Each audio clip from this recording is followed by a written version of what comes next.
Warning, this radio program has been rated R for ridiculous. All listeners must be accompanied by their spirit guides. You're listening to Haunted Voices Radio.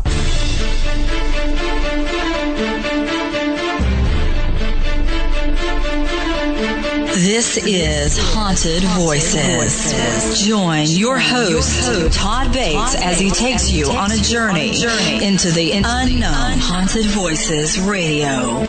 It's a trip into the unknown. Chat with us live where even more interaction is provided. And now, here's your host and founder, Todd Bates.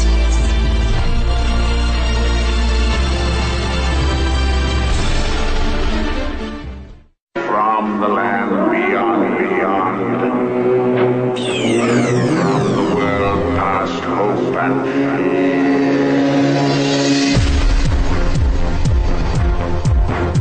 And a good evening, one and all. Welcome, Haunted Voices Radio Live, letstalkradio.net. That's where you fine folks need to be right now. Log into that chat room right there, the lower right-hand corner. Real easy to find. It's got the cool little Brady Bunch colors and everything for it. That way it's easy to see. You can log in through Facebook, Twitter as a guest either way, or just sit back and listen. A lot of you fine folks listening on your mobile devices, tablets, things of that nature. You can chat there as well, but it does get a little tricky. But if you do go into the chat room first, we have the player link in there for you. You can just click that and listen and chat from both, unless you're driving. Yeah. We've got an amazing show planned for you this awesome April the 17th already, 2018. Gavin and Paula Purcell, they're going to be joining us here first hour. Second hour, we've got Andrew Rice. It's all ghosts all night long here on Haunted Voices Radio. And I want to get some quick announcements here. Now, first of all, we do have an open Thursday night slot at Let's Talk Radio. And now that runs from 7 p.m. to 11 p.m. Eastern. Of course, you don't have to run that entire time. You can take 2-hour blocks if you like. If you're interested in hosting a program here on the station, you can contact us right there at the website, letstalkradio.net. And as most of you in the radio world have heard, we have lost a great pioneer. And that would be Mr. Art Bell himself. Now, without Art, we would not be here. He was the pioneer for alternative paranormal radio, and he's going to be sadly missed. And, of course, in his memory, what we're going to do here right now is have a few moments of silence in tribute to Art Bell.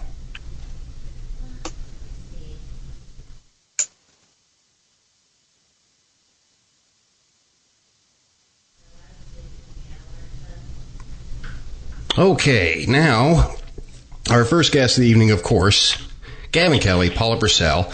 Now, those of you in chat, you're going to have some questions tonight because these two are amazing. Amazing what they do. We're going to have a great job trying to get all this information out to you in an hour. We're probably going to have them back for a couple-hour show. There's just a lot going on there. But first, ladies first, Paula Purcell is a mom of twin redhead teenage daughters. God, that's a work in itself. So I can't say teenage anymore because they turned 20 yesterday. Oh, my heart and hand go out to you. I got 2 daughters myself. I know that's a mess here, Paula. It can be tough. Now, she's been working with children ever since she was 16. Now, she has been a history geek her whole life and loves digging up the past wherever. Then she got into the paranormal world here. Now, we're going to get into that in detail, of course. But it was about 4 years ago. And she always believed in the paranormal. A lot of people can't say that. Her first encounter was when she was a child. And, of course, she'd take hours, sometimes days and weeks to find the stories and histories of their future investigations. So, Paula's a history buff, so we're definitely going to squeeze her for some information tonight. And Gavin Kelly. Now, this is an amazing individual here. Now, he's the host and lead investigator for Amazon's new original series, The Paranormal Journey Into the Unknown TV show. Season 1 was released October 31st, 2017. Season 2 was released back in February 2018. Now, they're currently filming Season 3. And now, Season 2 is coming out October 31st of this year. Of this year? Yeah. You say Season 2 or Season 3? Season 2 is going to come out October 31st of this year. Season 3 is coming out next year. Okay, we're currently filming Season 3. Okay, that's my bad then, because gotta love our producers. But nonetheless, he's also a signed country artist. Amazing individual. And with Mirror Image Records in Nashville, Tennessee, he's been involved in the music industry for quite some time and released his debut album back in July 2011 in Bedford, Indiana. I'm familiar with that area, too. I used to live in Vincennes, not too far from Bedford there for several years. Welcome to the show, Paula and Gavin. Great to have you. Thank you. Glad to be here. Let's get down to the meat of it. The paranormal itself. Everybody has a ghost story. Everybody has something, and we need to get this cliche out of the way. But Paula, let's start with you. Ladies first. Now, you became involved in the paranormal about 4 years ago. What changed your mind? What happened? We had a personal experience in the house. Of course, with me being originally a believer, I come from, my mom was a historical researcher. Let's back up a little bit. My mom was a historical researcher, and she got into, I don't know if anybody's into cemetery rubbings, where you go to tombstones and you can't read them, you know, you do the rubbings and stuff. Mm-hmm. And so my mom was big into that, and Mom was always, you know, a full-fledged believer of the paranormal. That's kind of where she opened me up using our history facts. And we had my very first experience when I was 13, 14 years old. Of course, me being a teenager, going through early, you know, lives of high school and all that stuff got put on the back burner through college and everything. Got married, had kids, you know, later on pushing it forward 20 years. Okay. About 4 or 5 years ago, I got, we had a house fire. And right after the house fire, we had to rebuild and restructured and everything. And we started having activity right after that, because we had a pretty well remodeled half of the house. And still is only the damage was in one room of the fire. But because of the firemen and water damage, we had to pretty well redo half of the house. Right after that, we started having activity like crazy, and I felt like it was a childlike spirit with me, and it kept messing with me, and it would do certain things in the house. We would have a bouncing ball down the hallway, but there's no ball, but we heard it. And it was not just me. It was my ex-husband, my ex-husband, and his brother, and my 2 kids. We all heard it. And we were all in our own rooms, just tending to our own business. We heard it down the hallway. We all opened the doors. My brother-in-law was staying with us for a time. He kind of gets up off the couch, looks down the hallway. He doesn't see anything. We all looked at each other. We closed the doors. That was none of it. We've had cabinet doors open. We've had TV channels being turned by themselves. We had, my brother-in-law would get up, was watching NASCAR on a Sunday, and he would go to the kitchen, get something to drink, and come back, the Westerns were on. We had old lady smell perfume drifting through the house, and it was one of those deals that, you know, we also had a birthday party in the house for, you know, me and Gavin has been friends for years. Mm-hmm. And so we were having a birthday party, and I took a picture, and the picture, right in the background of the picture, is the picture of an old man standing behind Gavin. Wow. And that kind of, and between everything that was going down, we kind of decided, you know, maybe there is something going on with the property. And of course, we ended up investigating my house as one of the very first investigations that we ever did. Now, when you and it was astounding than what we got. When you did that, Paula, did it stir up any more activity after the investigation in your house? Oh, we get activity. We get activity here and now and then ever since then. Okay. I still live in my house. I mean, there is on occasions weird things would happen, or Gavin was playing with a new camera in the house while I was at work, and he took a picture, and he was like, you know, he ended up sending it to me. He goes, look what was in the doorway. And we'd have a full, tall figure of something standing in the hallway looking into the bedroom. Wow. Yeah. And well, that would get anybody interested in this field, that's for sure.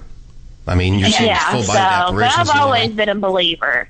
And plus also, ever since I've been really grasping into the field, I've kind of opened myself up into other, I mean, I can tell when there's something in the room with me. I can tell if something is angry in the so you become room like with me. you become empathic due to this. You're kind of empathic. Yes, I'm an empath. Yeah, I've been talked to by several. I've even had a couple of psychics and mediums come to me and say, "Hey, you got a special gift and you're not using it correctly." So I've actually been working with 2 psychics, trying to grow my ability and to find out how do I need to grasp it more than what I am, because I've had several people have told me I have a hidden gift. And that is such a tough thing to get a grasp on. I mean, of course, I'm in love with one and live with her day in, day out, and definitely see the struggle she goes through. It's just a matter of turning things down. I guess you can't really shut them off. It's a matter of turning things down.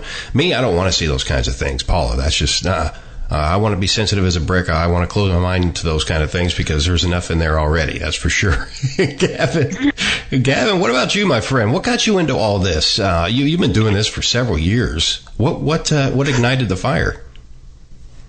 Well, it's basically the same thing that she spoke about. I was with my ex at the time, and I was just flipping through the channels, and I was just looking for something to watch. I came across a show that was like in infrared. I'm like, oh, this is cool. I'm going to watch it. So I started watching it, and I'm like, oh, this is really neat. Well, it was Ghost Adventures. And I watched lots of episodes of that, and Paula told me she was having issues after the house fire of what happened. And I'm like, really? I go, I actually watch a TV show that kind of deals with what you're going through. So I got on Twitter and contacted Aaron Goodwin, and we started talking. And I told him what was going on, and he was like, well, why don't you just do what we do? Okay.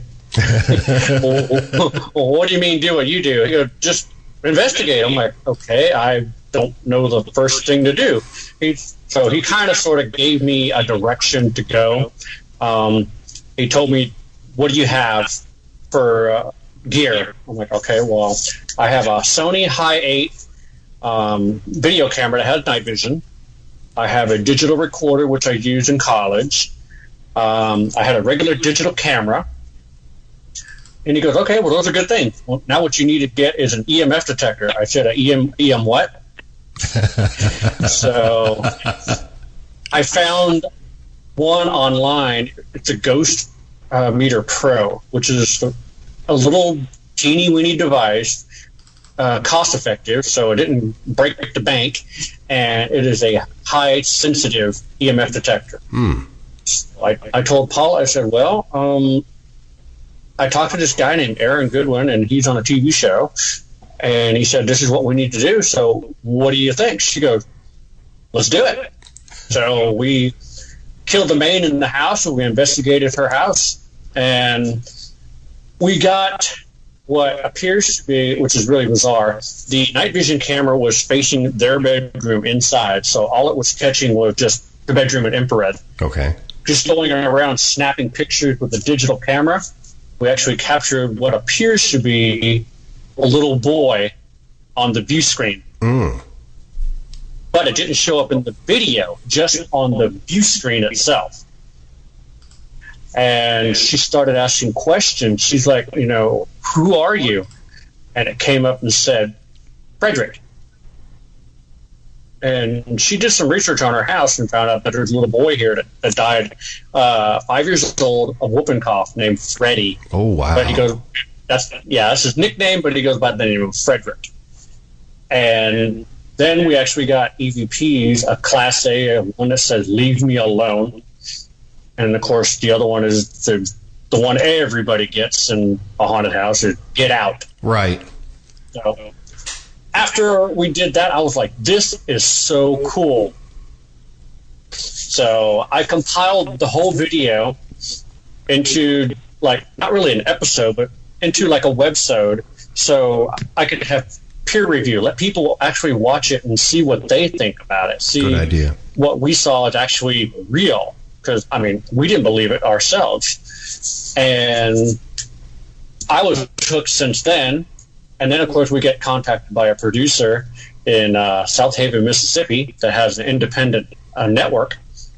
And he's like, I just got done watching your video. He goes, I am thoroughly impressed. How long have you been doing this? I was like, a day? And he goes, well, I tell you what. He goes, you guys are just, instead of sitting in a room asking, are you here? Can you make a noise? I noticed that you guys were constantly on the go. So you were going room to room and asking questions and just trying to get down to the nitty gritty. Mm-hmm. He goes, I like that. He goes, I want to sign you to my network. I come again? Nice. And he goes, yeah. I go, what do you want us to do? He goes, well, all I want you to do is start creating some more episodes and we'll air them.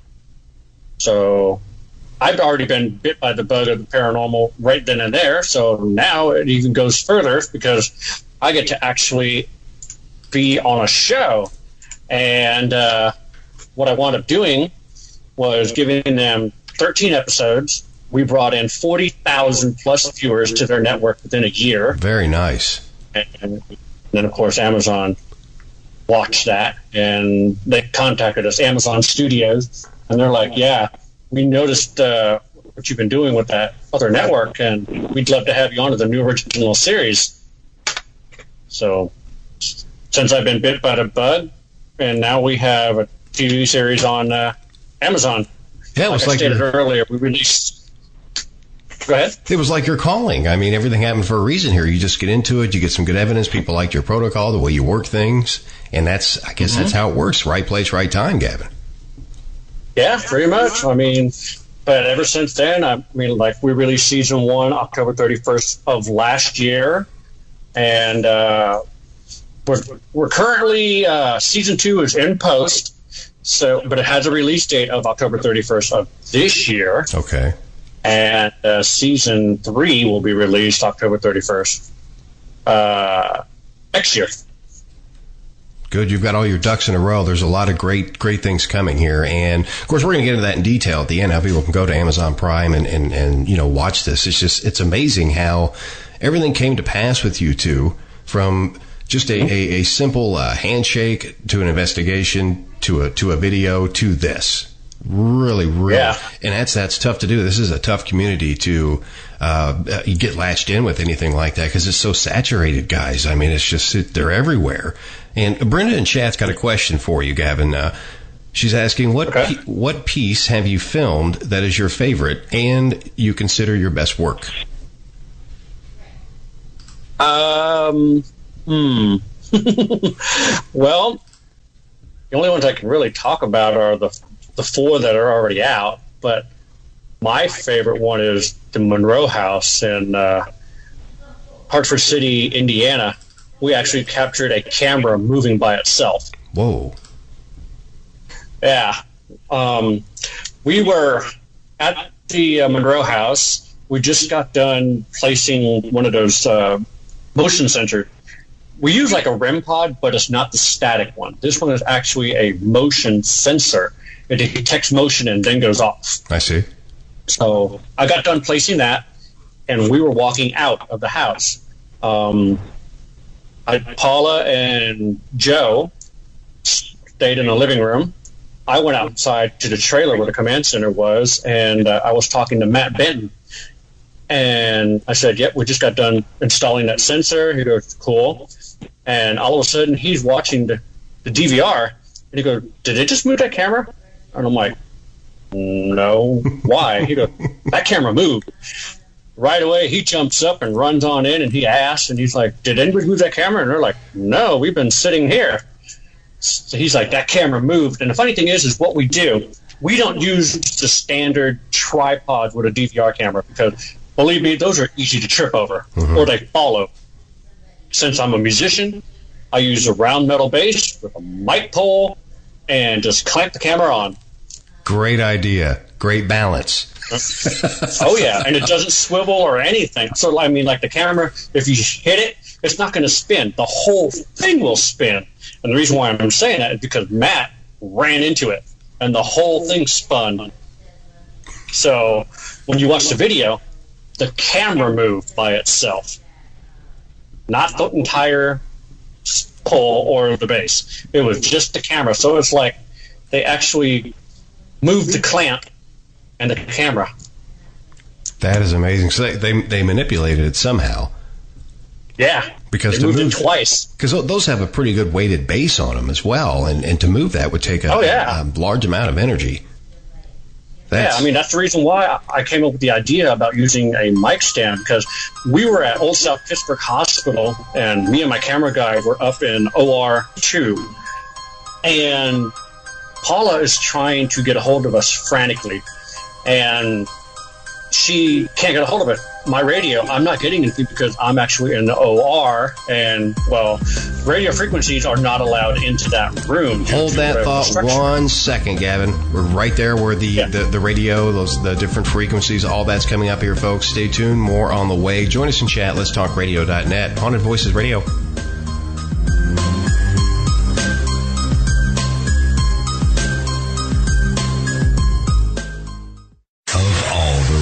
Stations in the world.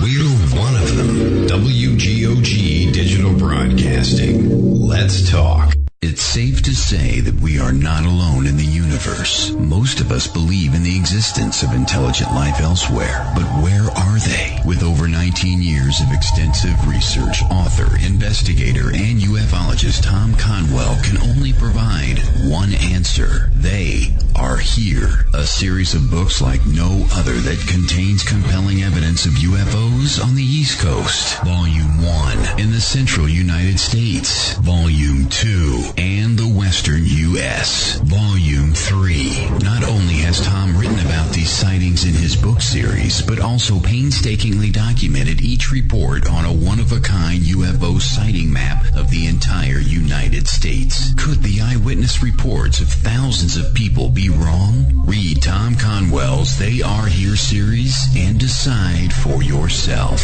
They have eluded us. They have traveled far. They are here. Order your proof today at theyarehere-conwell.com. That's theyarehere-conwell.com. Coming soon with your support.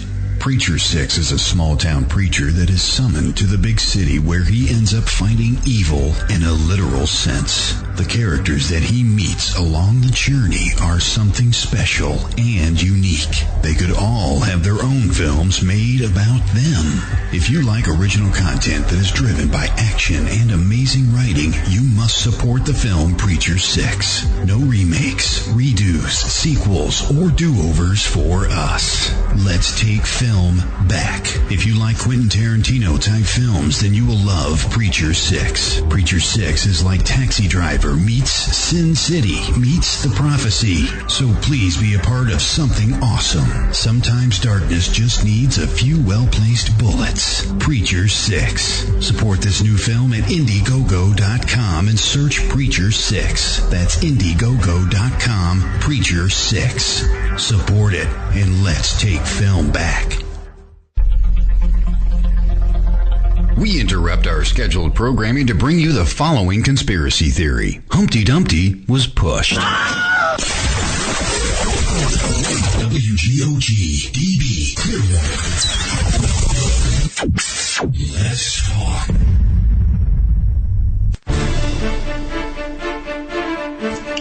Three minutes past the hour. Haunted Voices Radio Live right here, letstalkradio.net. Those of you just joining us, welcome aboard. We are talking with Gavin Kelly, Paula Purcell, and we're discussing the paranormal throughout the entire show. Next hour, don't forget, we've got guest Andrew Rice coming on here discussing more ghostly activity.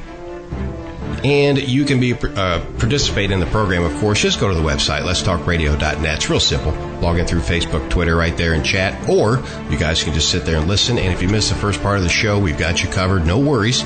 About 30 minutes after the live broadcast here, we'll have everything uploaded, ready to go on iTunes, iHeartRadio, and Google Play Music. You can also listen directly through the website, letstalkradio.net as well.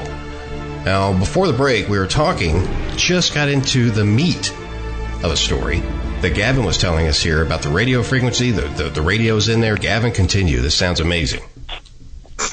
Yeah, Paula was trying to get a hold of us, and you're not going to be able to get a radio frequency through the OR due to the construction of the building or that particular room.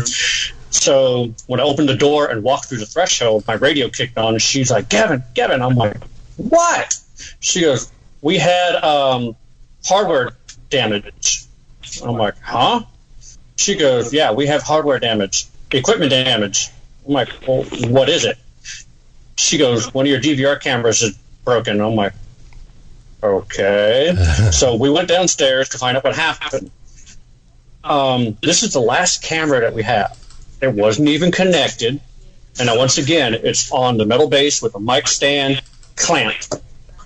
She was sitting at the nurse's station watching the DVR, and out of the corner of her eye, she saw the entire mic stand slam forward. Wow. It slammed forward with so much force that the weather sheet that goes over the camera shot back to the back of the camera and cracked the glass on it. My goodness. And she told me all about that, and I'm like, cool. She thought I was going to be mad and freak out. And she tried everything she could to get the darn thing to work and hook it up. It wouldn't work. So I went ahead and took it, hooked it up, and it worked just fine. That is amazing to have something move like that in this realm. Just to have them cross into this realm. I mean, because you guys don't provoke or anything like that, right? No, that's against our rules. Good, good. And Brenda's got another question here for you from chat. It's for Paula. She's asking, do your girls have paranormal abilities or interests in the field, Paula? Well, Autumn has a little bit of perception, and she was coming with us for a little bit, but my other one, she doesn't care, more or less. She's more worried about, they're 20 years old, they're into college boys, and right. And they're both in college, and they're both, in that age group of, some of them are like, don't tell them what my mom does. And Autumn's like, Autumn cares more or less, but Amber, my other daughter, she's just one of those that, whatever you do, you can bring cameras, but don't go ghost hunting while we're on vacation. Never fails. But I do it anyway. Yeah, you got to follow your heart. Autumn, she doesn't care. She's like, cool, let's go check this place out. If it's creepy looking, Autumn's all for it. But, Amber's like, I'd rather go to the mall. Lost interest. That's typical at that age. Maybe it'll come around later on. You never know.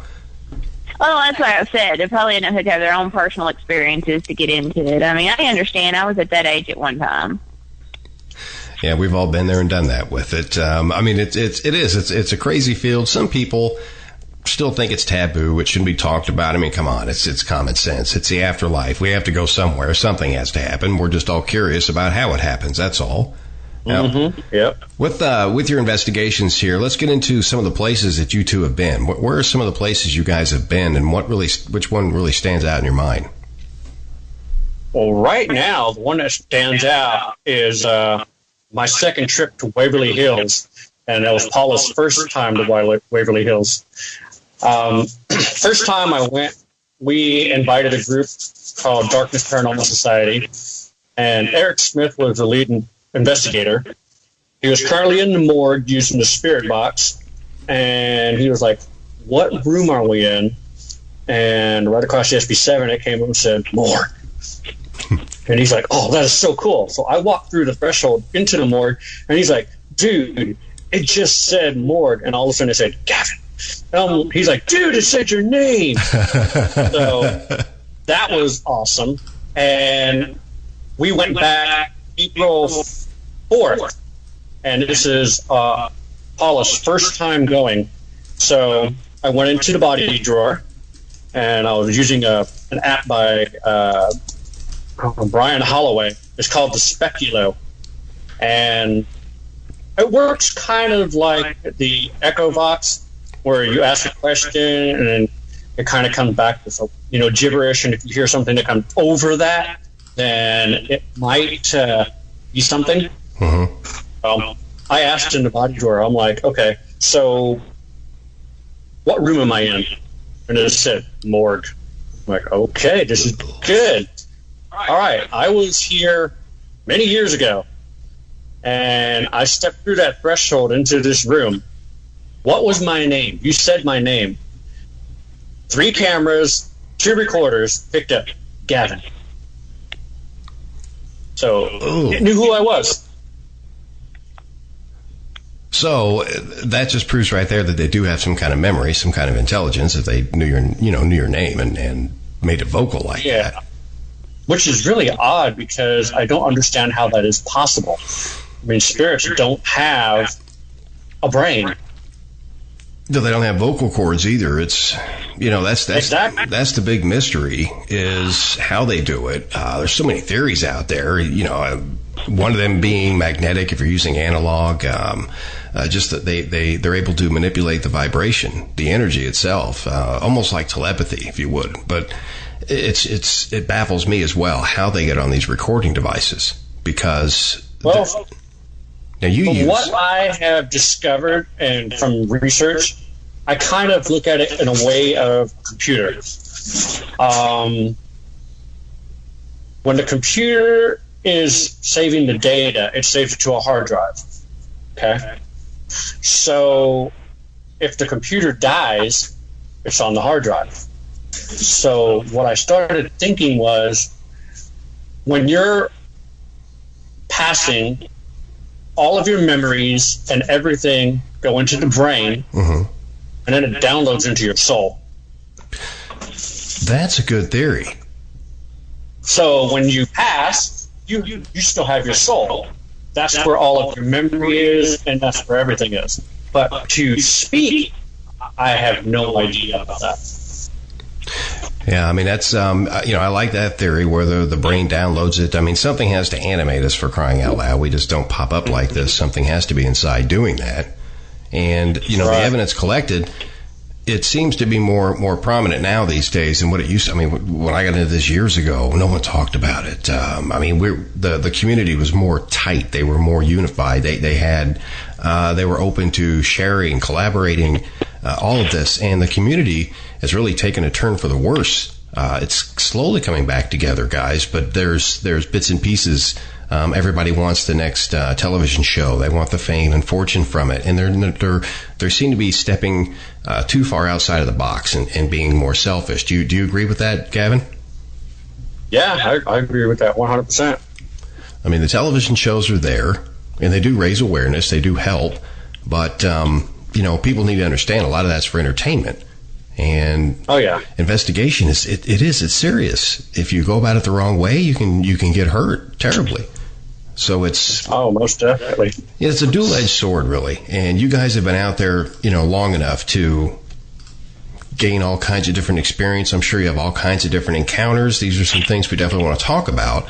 But what I'd like to do is see how your investigation techniques are different or similar to everybody else out there. We have a lot of new researchers listening tonight, and of course you're going to be listening later on the archive. So let's go over some protocol with your team. Both of you guys can jump in here and answer this, but as far as the protocol is concerned, take us through a start and finish of one of your investigations, Gavin. Well, the first thing that we go ahead and do is we get to the location during the day, and we actually look over the location, take special notes of what is hazardous. So when it goes dark, you don't wind up impaling yourself, stepping on a nail, walking into wires or metal shards sticking out of a wall or out of the ceiling. You'll actually remember where the holes are in the floor. So it's really a good idea to go through and make special notes of that. And then, of course, for us, since we're filming, we'll go ahead and shoot the B-roll. We'll get ready to interview the client, the manager, the property owner, so we can get more insight of the location. And during that time, we'll learn about the hot spots. Paula will get ready to run the DVR cameras to those exact hot spots so we can see if we can validate what they talked about. We'll actually do a sweep throughout the whole building to see what the levels are. And if they change at night, then we know there's, something is manipulating the the fluctuation. After we get done doing the interviews and everything, and then we'll start setting up for the investigation, make sure everything is all fully charged. If Paula has any more history information, she'll kind of go over it with us. And just get ready to go in and do the investigation. We'll try to do like roll calls, what she does.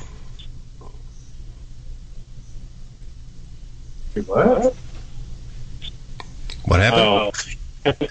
Our dog just had a seizure, so he's destroying the whole house. Oh, my goodness. Did you get into the studio? Oh, great. We got a dog running around the studio now. Awesome. It's okay.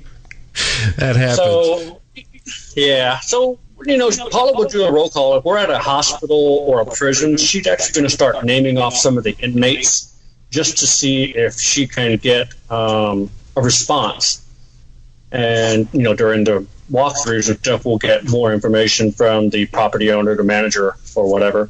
And we'll actually try to make communication with the people that they told us about. And then, you know, we'll see who is there. If there's certain places where there is a lot of activity, we will set up devices there, like that one pod I was telling you about. Mm-hmm. The 360 motion sensor. But what else is on it is a laser detector, too. So it shoots off a laser once the motion is detected into that general direction, which is kind of cool. Oh, wow. So we set those up in the hallways to see if we get anything. We've got our DVR cameras already set. We have X cameras set. So basically what we try to do is cover everything, or kind of like what our buddy Brad Kling would say, cast an electronic net over the location. Leave no stone unturned. Right.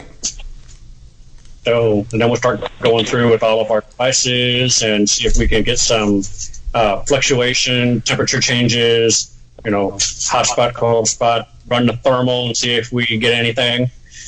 So we just basically try to do as much as we can to see what we can detect, what we can validate, or what is not true. And Paula, she has her own little secrets. She does things outside of the box, like when we went to Jailhouse Pizza. Yeah, Jailhouse Pizza, everybody has claimed that, you know, there's spirits inside the jail that links to supposedly some past prisoners. Well, on one of those, I've got to figure out, okay, has there actually been a death? And is it, you know, and if it did, was it a hanging? Was it a,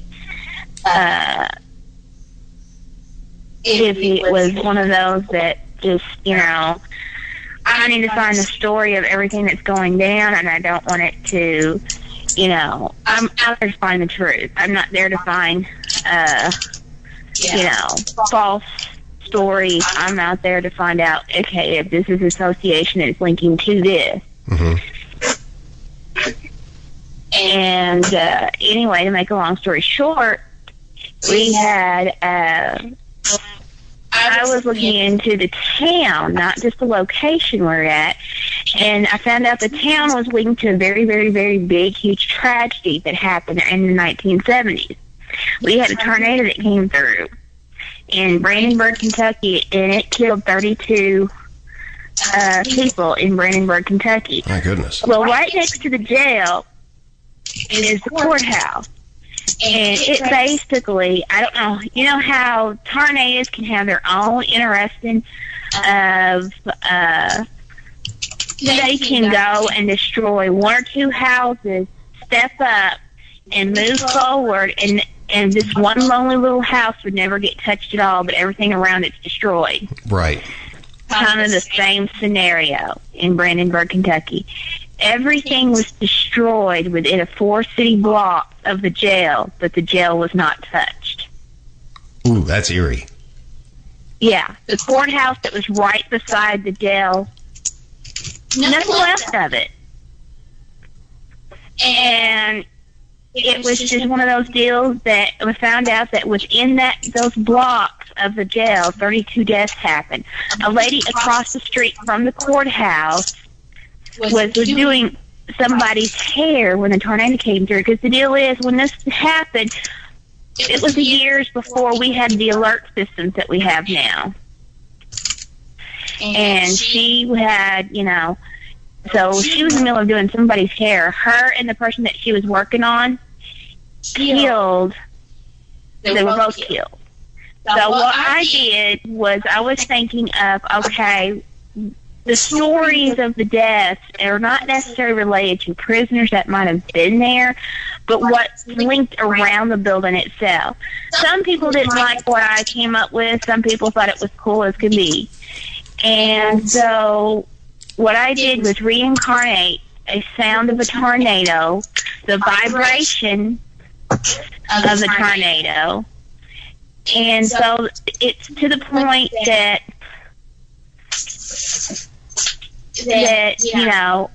that was one of those things that you just had to, I felt it needed to be a necessity, so that's what we did. And after we did that, we started getting all kinds of activity inside the jail. We did a whole 2.5 minute sound of the tornado, and then we were in the rooms when the tornado started, and we did the whole vibration and everything, and right after that, we got a growl. And then we end up waiting about 5 minutes. We decided to turn it back on, and we were going to walk away. We happened to be in the second floor of the jail. And then when we went to walk away, and we walked downstairs, Gavin and everybody else had walked out.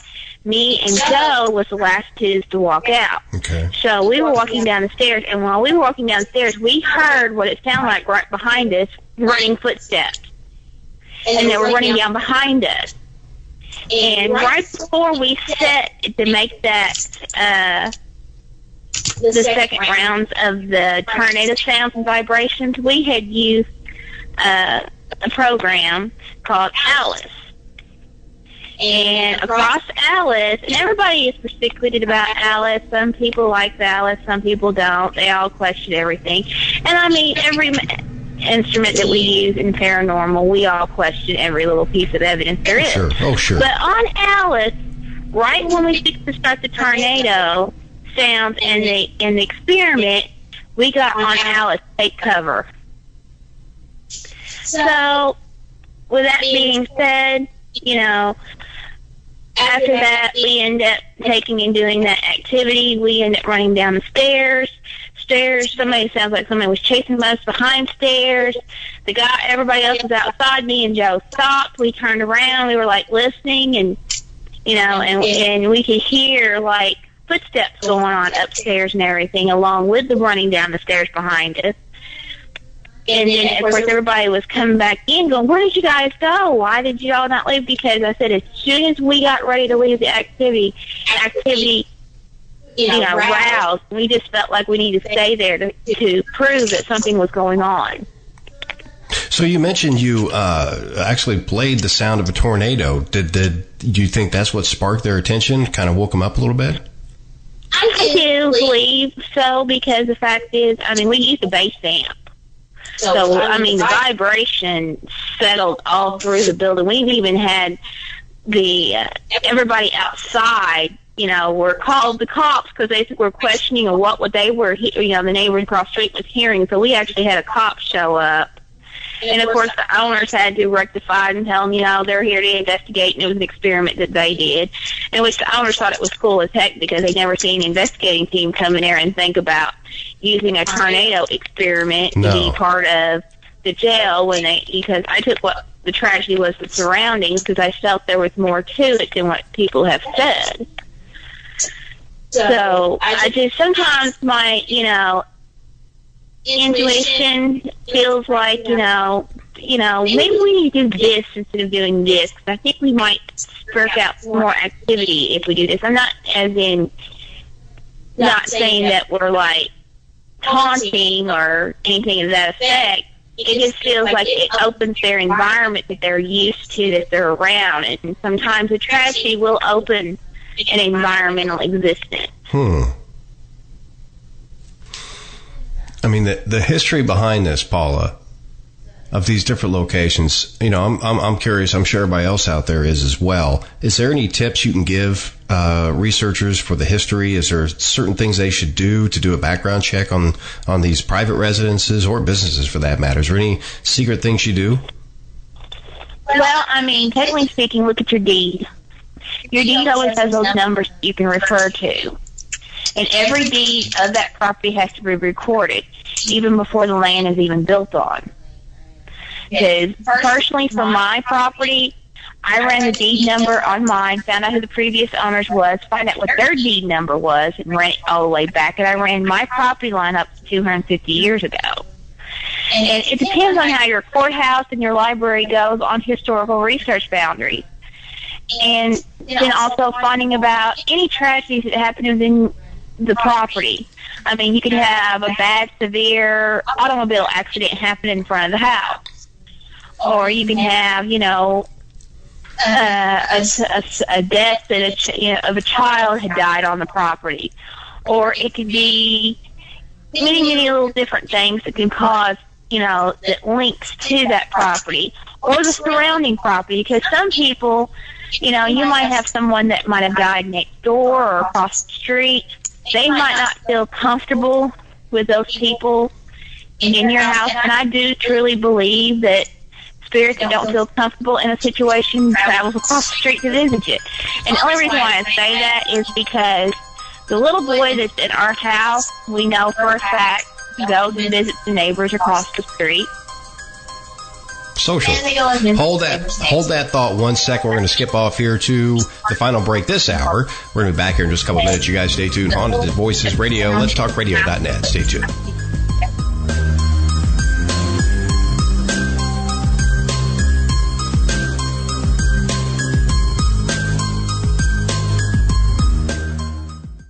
Real people and not pre-recorded and regurgitated radio.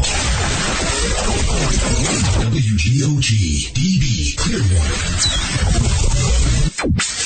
Let's talk. In 2012, Keith Linder, after successfully obtaining a management position at a prestige healthcare company, decides the time is right for him and his girlfriend to move in together. That's putting things lightly. Weird things begin to happen within days of moving into the modern suburban home. The horrors they witnessed and desperately tried to fight off would end up putting them at the odds with members of the paranormal community and themselves. This gripping story, told from the house occupant's point of view, not only lists tales, but also includes pictures, video reenactments, commentary, and audio of the events being reported. Author Keith Linder does not ask you to believe him. He only asks you to listen. The Bothell Hell House by Keith Linder, now available on Amazon. The book, The Bothell Hell House. The author, Keith Linder. Order yours today on Amazon.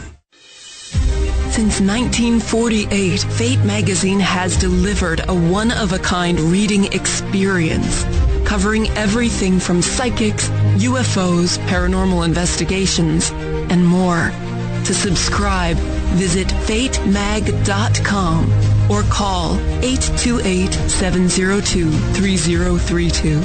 That's 828-702-3032. Subscribe and find your true reports of the strange and unknown at fatemag.com. Let's Talk Radio started out with nothing. There's nothing here. And we still have most of it. Yes. WGOG DB Clearwater. Let's talk.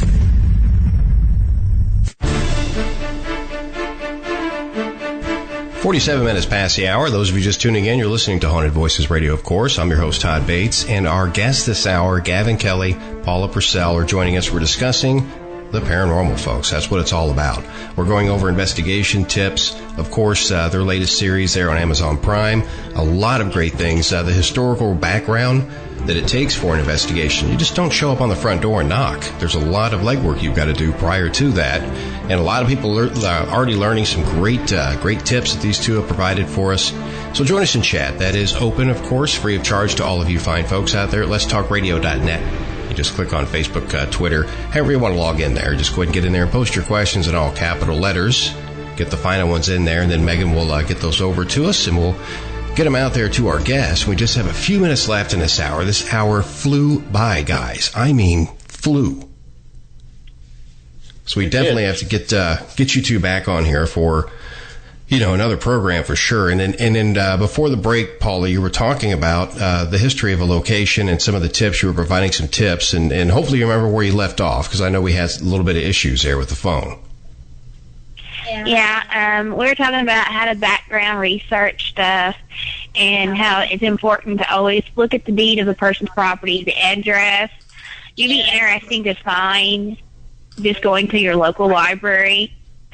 If you're going to the courthouse, most libraries, I know mine does, and I know a few of the other counties do, have where you can go in and they'll have phone books dated like for my little town, phone books go all the way back to 1891, 92. Wow. And you can look up your old address in those books and find out who might have lived in your house at this time period and that time period. Death records, local newspaper office. There is a few archive places online that are free. There's a lot of stuff you can go out and do. You don't have to pay, like go to Ancestry.com and pay, or Family Search and pay. You can find a lot of things. You can go to LO Library of Congress. It's free. You can go online. They have all their newspapers digitalized online now at LOC.gov on all that stuff. And, there's different things you can go through aspects. Always think outside the box when you do research. Don't think of the obvious. Think of, your local funeral home might have a record on something. I mean, a lot of funeral homes have to adapt and keep records for so many years, and after that, believe it or not, they have to turn those records into the courthouse. And there's always a little tiny room in the basement somewhere where those records have to be put in there. But you can have permission, because it is a public record, to go in there and look at them. Because it's that is the backbone of the investigation, is the history. Because you if not, you're just kind of barking at the wind. Some people don't like to do this, to open research prior. They want to see what they discover on their own. I mean, it's to each their own. There's really no right or wrong way to do it. But history, it's just part of what we are a part of out there in the field. The history is what makes the haunting. I mean, in my opinion, you have all these things happen in the past. Now, you guys have dealt with a lot of different investigations, different clients and things out there. And Gavin, is there any that sticks out in your mind? Perhaps the worst or scariest haunting that you've investigated? Well, like we were talking about earlier, I can actually say that I have been pushed, tugged, slapped, tripped, scratched by unseen forces. We were at the St. Albans Sanatorium, and we were filming the intro. So I was walking down the grand staircase talking about the Civil War and the Central Depot and all that stuff. And I had to stop because I started feeling a sharp pain in my shin. So I rolled up my pant leg, and there was this red welt there. So I actually got kicked in the shin. So, but that didn't stop us. We kept on. We got to an area where there's a hallway going out to the birdcage, and I started talking about Dr. John C. King, who was the one that actually took over the school, and he started doing experimentation and stuff. And after we got done with that, I noticed I had 8 paper cuts on my palm. Yikes. And they were bleeding. Yeah. And there's no way that I could do that walking through the hallway. So I told the guys, all right, I'm going to go downstairs. We're going to go ahead and clean this up. And then once that's all done, we'll continue. Well, by the time I got down to the truck, they were gone. Oh. Which is kind of odd. But we've actually encountered some weird things. The Malvern Manor in Malvern, Iowa. This is an idea that we came up with. I set up my cell phone to watch the DVR camera because I had a lot of requests from people on Facebook Live. They're like, can we watch the DVR camera while you investigate? I'm like, sure, why not? So all the fans were watching the DVR camera while we went inside. And I was setting up a full spectrum camera and a thermal camera down Shadow Hallway. Paula thought it was a good idea to go ahead and connect to the Facebook feed so she could see the DVR camera on her phone. Good idea. Well, I'm almost done setting up the thermal, and she goes, Gavin, there's somebody out there rummaging through your stuff. I'm like, what? So I go and look at her phone, and sure enough, I see what appears to be a black figure rummaging through everything on the table. So I took off like a beeline out the door. There's nobody there. Nothing has been moved. Everything is still the same. Nothing. Wow. So there was like a black mass, like a shadow figure? Yeah. Now, here's the best part. We saw it on her phone. I saw it. She saw it. Nothing showed up on the DVR camera. Nothing showed up on the Facebook Live. Now it gets even better. After we get done packing up and ready to leave, I can't find my lock for the trailer. Swiped it.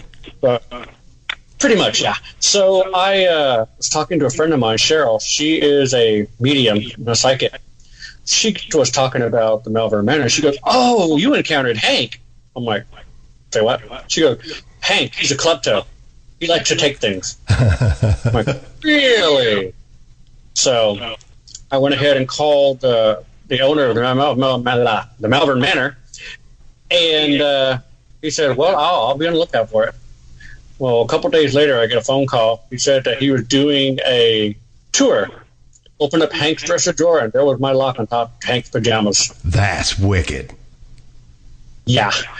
But during that time, during that night, Paula was in Hank's room, and Hank despises women. He likes to taunt the female investigators. Well, I have a camera on her. She's talking, asking questions. Why do you like to taunt women? Why? And all of a sudden she goes, I feel a heating sensation on my back. And I'm like, yes, you got scratched. Oh, wow. And she's like, although I'm not sharing your enthusiasm, I went ahead and checked. And sure enough, she had a scratch going down the middle of her back. Damn. Yeah. So, she got scratched, and she's been touched. She's had her hair get played with. And, it's just amazing that you can take these types of effects by an unseen force. It's amazing. The energy they have, you can't register it. It's just, it's unbelievable. And unfortunately, we have just a couple of minutes here before we have to skip off to the news. I want to give you guys some time to promote yourself, get everything out there about your series, websites, how people get in touch with you. The mic's yours. All right. Well, you can reach us or find out more about us. Go to www.phantasmic Ghost Hunters, and that starts with a P, Phantasmic.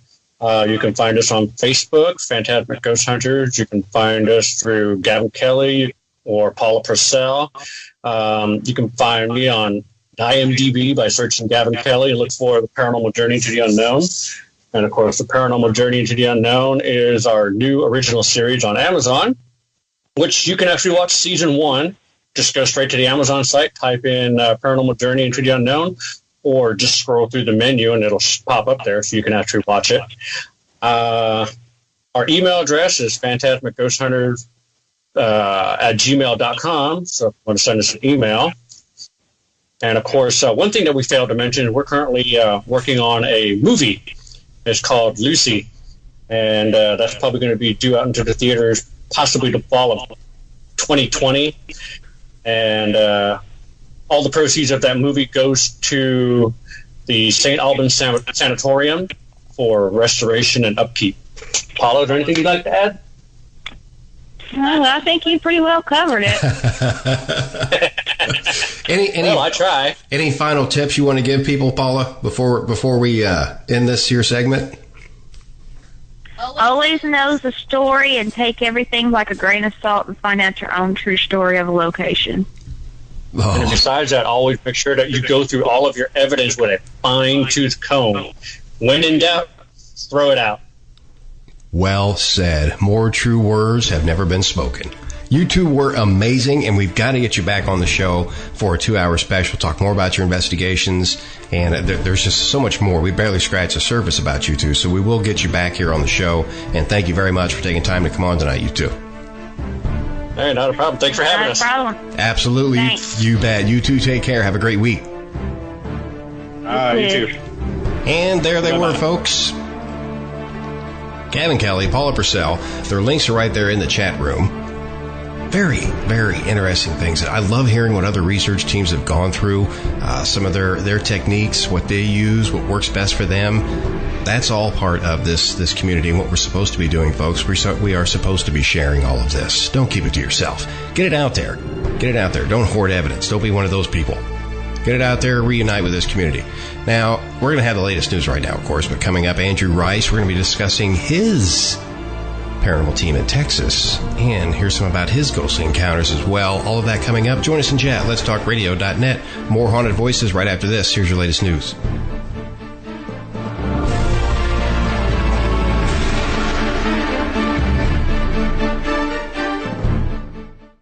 We pause for station identification.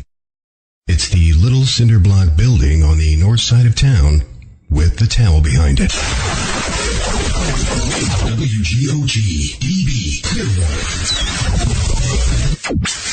Let's talk. This is a Fox News alert. The passing of a former First Lady. I'm Lisa Lacera. President Trump tweeting, Melania and I join the nation in celebrating the life of Barbara Bush. As a wife, mother, grandmother, military spouse, and former First Lady, Mrs. Bush was an advocate of the American family. Mrs. Bush died today, just days after her family announced she would no longer seek medical care for a variety of ailments. She became the first candidate spouse to address the National Convention when her husband was nominated for president in 1988. Barbara was a key asset to the campaign. Appearing in ads emphasizing her domestic and motherly roles, she had a reputation for being outspoken and was actively involved in the campaign strategy. But for the most part, she kept out of the political discussions and controversies. Fox's Casey Stegall. As First Lady, Barbara remained committed to bettering the literacy rate, which she called the most important issue America had, and founded the Barbara Bush Foundation for Family Literacy. She also made countless appearances on a national radio program stressing the importance of reading aloud to children and even wrote a few kids' books. She was a strong advocate of volunteerism and worked to eradicate homelessness and the spread of AIDS. Some say she took the loss of her husband's 1992 re-election bid to Bill Clinton personally, but she dove back into public service, supporting the Leukemia Society, the Boys and Girls Club, the Ronald McDonald House, and many more. Former President Clinton tweeting, Barbara Bush was a remarkable woman. She had grit and grace, brains and beauty. She was a fierce and feisty in support of her family and friends, her country and her causes. Fox News, fair and balanced.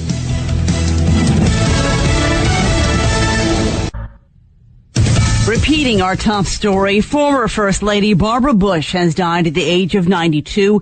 She was the first candidate spouse to speak at the Republican National Convention in 1988. You've nominated for the presidency of the United States a man who is as strong and caring and decent as America herself. Former President George W. Bush, her son, says he and his family are saddened by his mother's death. But the 43rd president says the family's souls are settled because they know hers was. Senate Democratic leader Chuck Schumer tweeting, Mrs. Bush personified grace and class as First Lady and throughout her life. She will be missed, and he sends his heartfelt condolences to the Bush family. Former President Carter and his wife issuing a statement saying, Rosalind and I are saddened by the death of Barbara Bush. She touched the hearts of millions with her warmth, generosity, and keen wit. He goes on to say the matriarch of a family dedicated to serving. She urged volunteerism as a way for all citizens to participate participate in our nation's progress through her own work to promote literacy as a value in every American home. Countless families now have the knowledge and skills they need to thrive in all aspects of their lives. He says she will be missed. And House Speaker Paul Ryan tweeting, Barbara Bush holds a revered place in the hearts of generations of Americans. One person dead after an accident this afternoon involving a Southwest Airlines jet. The plane out of New York bound for Dallas made an emergency landing when an engine exploded. Joe Marcus was on the flight. He spoke with Fox's Martha McCallum. The lady next to me was, just crying hysterically, and I just said, don't worry, it's going to work out. And as the plane was just going down, we literally just felt like we were just falling from the sky. And I looked to my left, and the engine's just totally done. The victim, a Wells Fargo bank executive. Fox News, fair and balanced.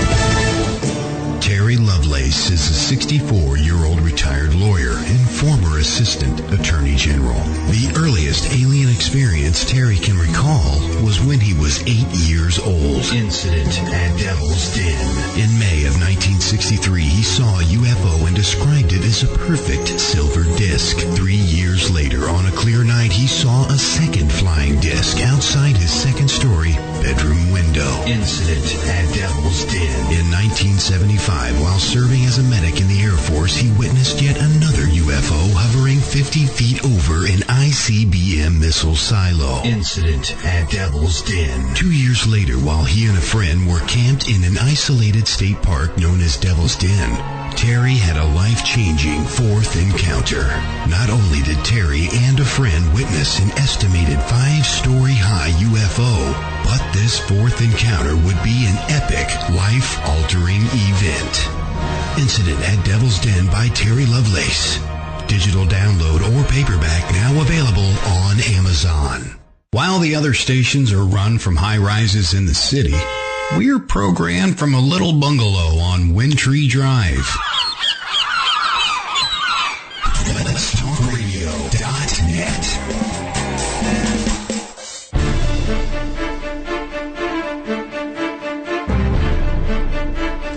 Top of the hour, Haunted Voices Radio Live, Let'sTalkRadio.net. Get into chat, folks. We've got the second hour coming up here. You're going to love it. Log in through Facebook, Twitter as a guest. Either way, just get in there. Post your questions in all capital letters if you would. And I do want to make another announcement here at the top of the hour for you guys just tuning in. Let's Talk Magazine is out. The spring issue is available to download free of charge for anybody interested there. You can just go to letstalkradio.net. Scroll down just a tad, and you're going to see the Let's Talk magazine. Great stories in there, great behind-the-scenes info, too. And that is a seasonal magazine that we do here at Let's Talk Radio. I want to give kudos to Beverly Rarick. She's the editor of that, and it is a painstaking approach with that magazine. Now, if anybody's interested, you want to submit your articles in there, you can do so at letstalk@letstalkradio.net. That's simple. Or you can contact us through the website, and we can discuss the article submission and things for the next issue coming this summer. It's going to be around August. That next issue is going to be coming out, Let's Talk Magazine. Now, this hour, we have got an amazing guest coming on here. And, of course, we're talking about Andrew Rice, a.k.a. Jet. Now, he's been investigating the paranormal since the tender age of 10, and I cannot wait to hear about this. He started with a paranormal group from Iowa because of extreme experiences he had as a child. Now, as a co-founder of the Texas-based group TexPart Paranormal LLC, Andrew helped many youths learn to investigate safely. Definitely going to talk about that. Now, his technical skills and experiences have been critical to helping the group learn to use science and spiritual methods of investigating successfully.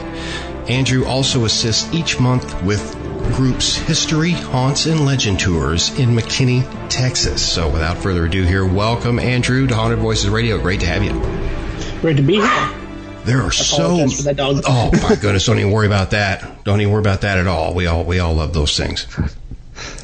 Now, that being said, there's a lot to discuss here with you, and helping the youth and childhood experiences that you had. That is one thing I want to get out of the way, is the infamous cliche. Everybody has a ghost story here, Andrew. What's yours? Well, I have many. I mean, since I was very young, I've seen spirits, and I don't mean in the medium sense. I mean in the out of the corner of your eye. Sometimes you see a shadow when you're not really sure it's there. And I mean, I've been seeing them since I was in the crib. Mom's my mother's told me many stories about me talking to a guy in the closet. Oh, wow. So I have many infamous stories, but the one that got me started was we had an old Victorian mansion in Garden Grove, Iowa. It was known as the Stearns Mansion, and my parents kind of picked it up because it was one of my mom's passions. She loved this house ever since the day she saw it. So we picked it up, and it was in disrepair, so we went through the process of getting it fixed up as far as we could. And let me tell you, staying in a Victorian house in itself, just as a investigation, those are always interesting because of the history behind them.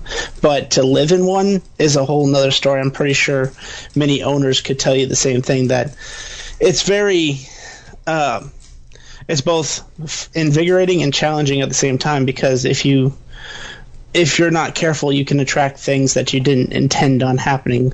And our experiences started kind of small, just tap here, knock there, the standard stuff that people talk about all the time. And it started to escalate more and more to the point where I was out one day with my friends on the trampoline in the backyard, and my mom had just pulled up with in our white Oldsmobile, and she was unloading groceries. And as usual, because the car was old, but it was one of the first kind to have electrical sensors, so it had a habit of locking itself. Ooh. So she would always put the keys on top of the car. Well, she went inside, took the first set of groceries in, and then when she came back out, the keys were gone. Well, naturally, she asked us, "Hey, did you guys move the keys?" And we said that we didn't, because why would we touch the keys? We were too busy playing with our imaginary friends and trying to see who could get the highest jumps on the trampoline. So she went inside, and in the kitchen there was a staircase that was called the servants' quarters staircase. And we had a rack where we kept all our keys. So she was like, okay, well, I'll just go get the spare key to move it. And as she turned the corner, she noticed on the key rack was the primary set of keys just sitting there swinging, like someone had picked them up and ran up the stairs and tossed them as they were going. Wow. So we had a nice myriad of events happen at this house, everything from the lights and sounds to, we actually had, my room was being renovated at the time because we had some issues with the carpet or the floor. I can't remember exactly because I was a little young, obviously. But me and a buddy were sleeping out in the living room, which was on the second floor, which is just outside my bedroom. And my buddy and I were just joking around, and all of a sudden I noticed his face go white as a ghost, and I mean that in the literal sense. I'm like, "Cody, what's wrong?" So he did the cliche movie part where they just raise their hands slowly and point. Right. And so I followed where his hand was going, and at the top of the stairs was a man, but he had no legs. And we could see him in detail down to the bowler hat and the waistcoat that he was wearing.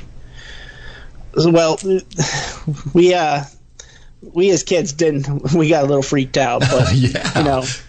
I was less freaked out than he was, because this isn't the first time that I had seen something in that house. So I just at first I was freaked out, but then I dismissed it. And then we had, about a month or so later, we had an open house because the house was on the Historical Society. So once we got it into enough repair, we decided to let people in. Well, when we did, the niece to the original owners actually came to our open house and showed us a picture. And lo and behold, the man we had seen at the top of the stairs was Mr. Stearns himself, the man who built the house. And so later on, and this is years later, I've learned that wasn't only a residual haunting, but an imprinted residual haunting. Because he apparently, on his day of his death, he had not felt well. And many times before, he had just gone up those stairs and, gone to bed, because the master bedroom was at the top of the stairs. Well, apparently, the day that we saw him was the anniversary of his death. Ooh. So, not knowing this as kids, obviously, but we learned this years later from family that we had investigated further. Now, what really got me into the paranormal field was as all this progressed, with the good, with the innocuous comes the bad. Right. Eventually, if you're not careful and if you're not aware of what you're doing, you can sometimes unintentionally invite some very negative entities. Very true, sir. Very true. So, at first, it started with the old doorbell system would just go off at random times. There was never a single solid, it wasn't 8 p.m. It was any time it felt like, during the day, at night. And so it got to the point where my dad, he's kind of a big, burly dude. And I mean, he's 6'4", 400 pounds. Wow. He's lost a little weight since then. So if he's listening, I'm not saying you're 400 pounds now, Dad. But anyway, he kind of got angry about it because, it's annoying after a certain point when you'd go. So he went down there and waited. And as soon as the doorbell rang, he jumped into the entryway and flung the front door open. Well, first of all, let me tell you, the front door to this mansion had a glass front, so you could have seen through it anyway. So he already knew by the time he threw open that door that no one was there. But the second part is that he looked at it and he's like, okay, maybe I'm just going crazy. Maybe there's a short. And as he turns around and closes the door, doorbell rings again. And so he was none too happy. So the next day he got up and he actually disabled the ringer. He had cut the wires from the doorbell button on the front to the box itself. And sure enough, the next night he was up there watching TV, and so with the wires cut and everything, this thing still went off? Yep. Exactly. And so that freaked him out. It'd freak anybody out. I got chills. So it started with that, and then it progressively got worse. So the next major thing that happened was my mom and dad were sleeping in their bed. And, I mean, neither of my parents are small people. They're both well over 5'8" to 6'4". And so they're sleeping in bed, and all of a sudden they hear like a swoosh, like a bat. And that was not uncommon for that house because it had 2 fireplaces. So, bats have easy ways to get in, plus many holes that still hadn't been filled because the house was so untaken care of for a long time.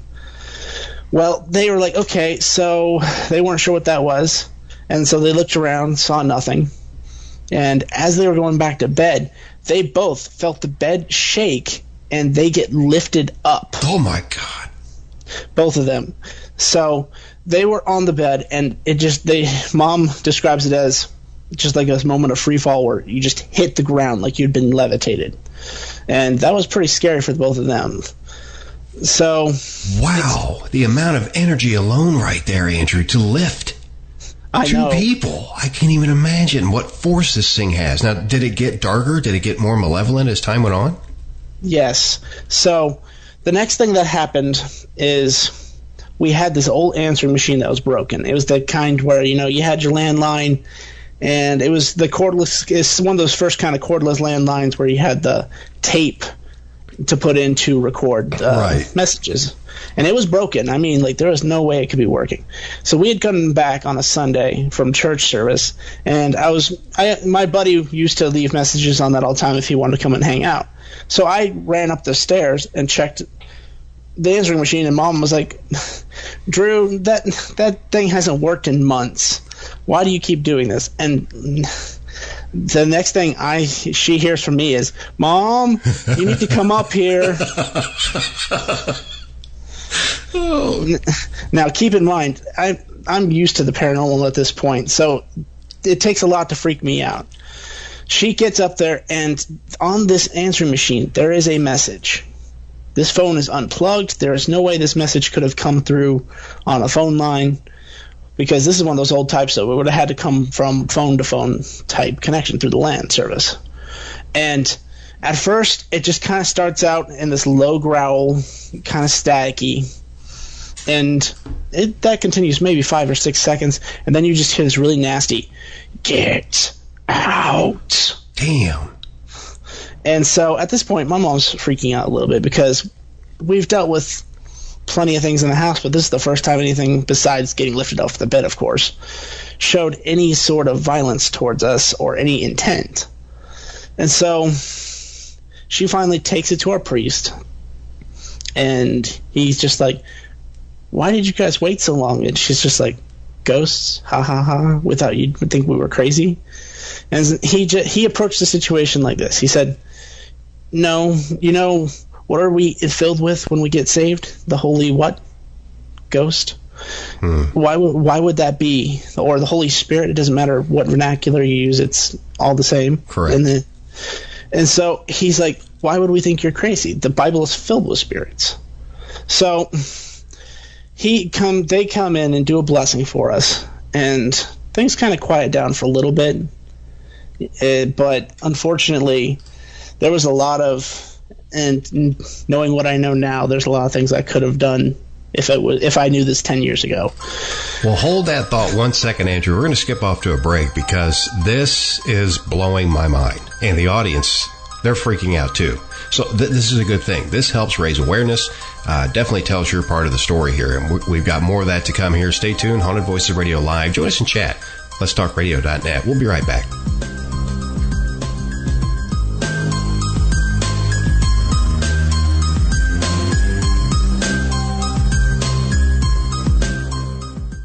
We pause for station identification. It's the little cinder block building on the north side of town with the towel behind it.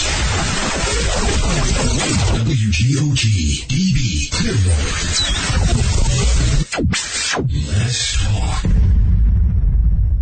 It's safe to say that we are not alone in the universe. Most of us believe in the existence of intelligent life elsewhere, but where are they? With over 19 years of extensive research, author, investigator, and ufologist Tom Conwell can only provide one answer. They are here. A series of books like no other that contains compelling evidence of UFOs on the East Coast. Volume 1 in the central United States. Volume 2 and the western U.S. Volume 3. Not only has Tom written about these sightings in his book series, but also painstakingly documented each report on a one-of-a-kind UFO sighting map of the entire United States. Could the eyewitness reports of thousands of people be wrong? Read Tom Conwell's They Are Here series and decide for yourself. They have eluded us. They have traveled far. They are here. Order your proof today at theyarehere-conwell.com. That's theyarehere-conwell.com.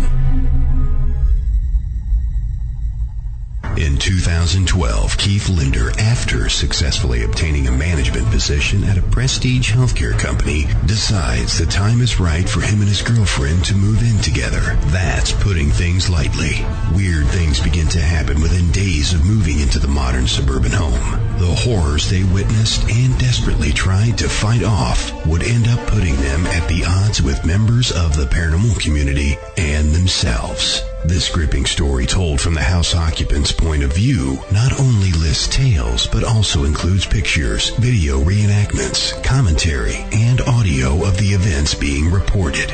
Author Keith Linder does not ask you to believe him. He only asks you to listen. The Bothell Hell House by Keith Linder, now available on Amazon. The book, The Bothell Hell House. The author, Keith Linder. Order yours today on Amazon. Coming soon with your support. Preacher 6 is a small-town preacher that is summoned to the big city where he ends up fighting evil in a literal sense. The characters that he meets along the journey are something special and unique. They could all have their own films made about them.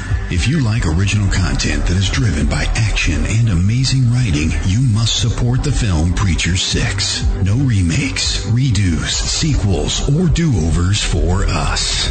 Let's take film back. If you like Quentin Tarantino-type films, then you will love Preacher 6. Preacher 6 is like Taxi Driver meets Sin City meets The Prophecy. So please be a part of something awesome. Sometimes darkness just needs a few well-placed bullets. Preacher 6. Support this new film at Indiegogo.com and search Preacher 6. That's Indiegogo.com, Preacher 6. Support it, and let's take film back.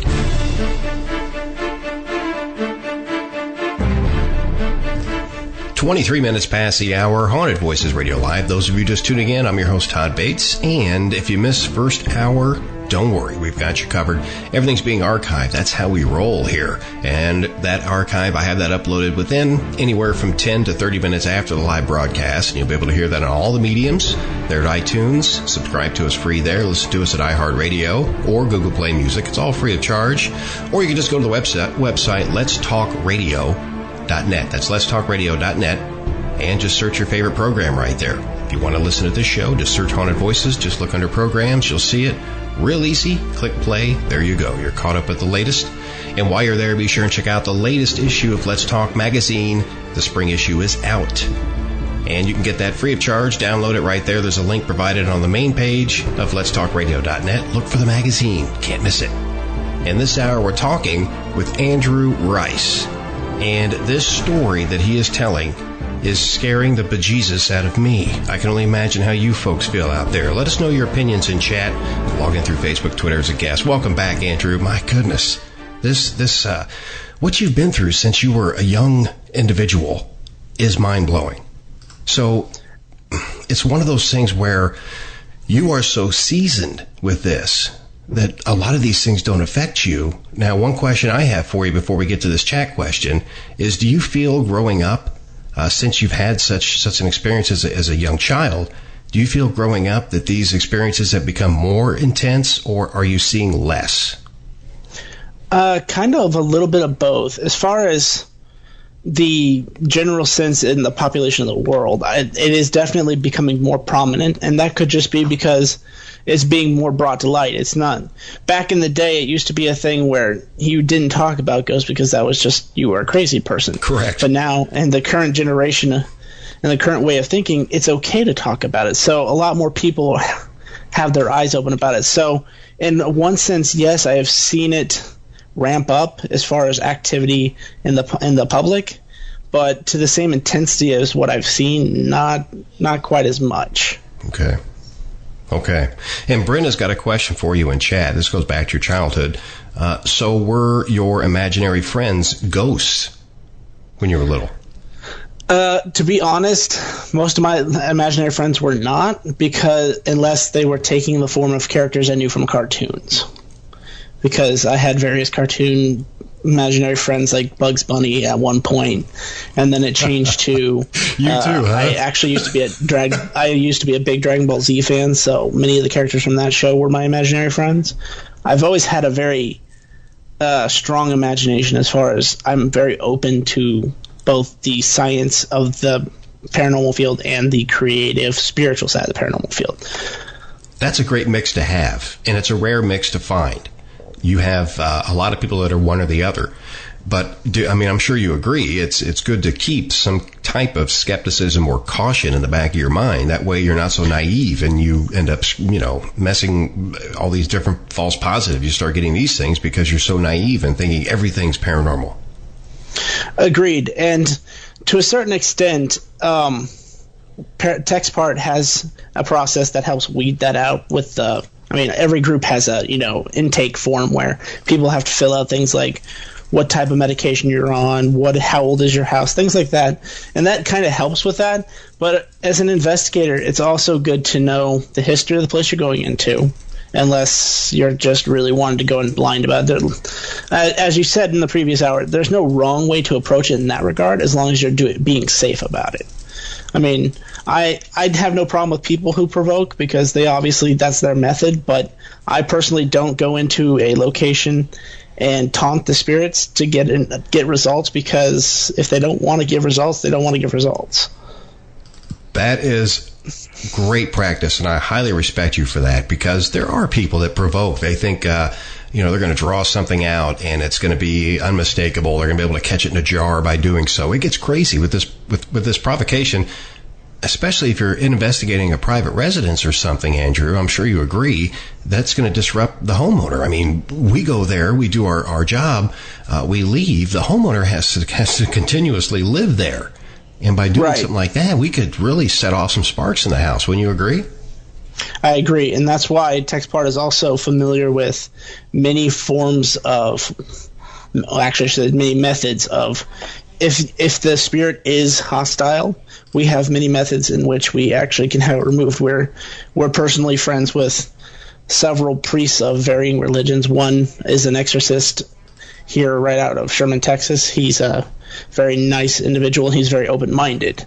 So even if you don't believe in the same thing he does, he lets you speak, and then he tells you what he believes, and he tells you how to remove it. We also know various mediums, psychics, sages, shamans, because we've come across all these people at various conventions, and we just make sure that we have the right tools going in to be able to help solve the situation. Sometimes it's just as simple as you go into an investigation and they just want to know what's there. And so it is hard to gather evidence to the point where you can definitively say what's there. But based on history, the research that you get from the history, the evidence that you obtain while you're there, and the experience you have yourself help narrow down that wide net that we have to proving that the evidence is actually legitimate. Right, and there is a wide spectrum of that as well, and I'm glad you use all facets of the field here. And during your investigations, you have a scientific side, you have a spiritual side, and you also work with different mediums, shamans, things of that nature. It's great to have that combination, and I wish people were more open-minded about it like you are. There's some that, on the contrary, do not use psychics for that reason, because you can't, it's not tangible. You can't hold it. You can't put that on paper, so to speak, or on film. But using that, do you agree that that's a great tool? Perhaps they can discover things that you couldn't during the investigation, or even lead you to certain hotspots in the area, right? Yes. TexPart believes in what we call the trifecta. The trifecta is there has to be 3 separate points, and that can be from the spiritual side, the history side, the legends, the evidence, and they all have to correlate on 3 sides in order for it to be true tangible evidence. So say you go into an investigation and you get the name Todd. Well, the next step for us as TexPart is we go and investigate via the deed, online research. We even go to the library, and we research into that location till we find a Todd. And then, so if there is a story that correlates or backs up maybe an owner of the property was named Todd, then that's 2 points. The third point can be through what the owner knows, maybe what a psychic can pick up. There's various ways that the third point can be proven, but it has, in our opinion, it has to be proven 3 different ways for it to be legitimate. That is fantastic, and I'm so glad that you shared that with the rest of the community listening here. They're going to be listening to this on the archive as well. That is a great practice. I highly respect that protocol, because you're leaving no stone unturned. And which is great, because you never know. There may be some spirits, Andrew, that want to talk through a recorder, or some may want to show themselves, or some can only talk to mediums. I mean, there's different energy levels out there. Some are weaker than others. They can't come through all the time, and as we would like them to. So it's good that you use that. All the sensitive keys with the empaths, the psychics, they're great. In the metaphysical world and the paranormal world should be more unified. I don't understand why people shun psychics, mediums, things of that nature, because they have a place in this field, in my opinion, and I'm glad that you utilize it, because they're great tools. And we do have a question here from another one from Brenda. She's asking, you're going to love this, what's the most haunted site you've been to in Texas? In Texas, there's actually quite a bit. I'd say it's a tie, for me personally, it's a tie between the old courthouse on McKinney Square in McKinney, Texas.